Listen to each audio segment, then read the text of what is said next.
Tayo ba?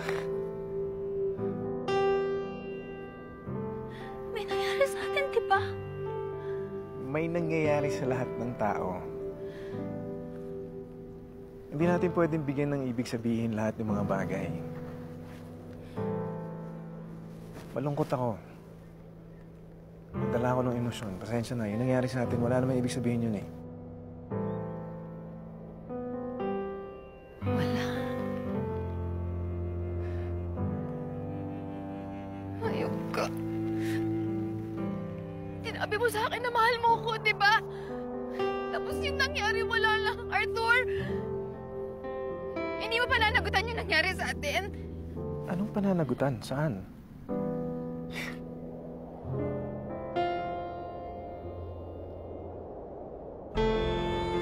Virgin ka ba? Pareho naman tayo nag-enjoy ah. Bastos ka!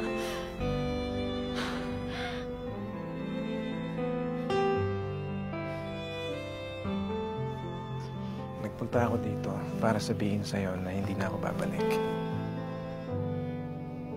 Huwag mo akong hanapin. Huwag mo akong mahalin. Okay? Huwag ka umasa. Tapos na tayo.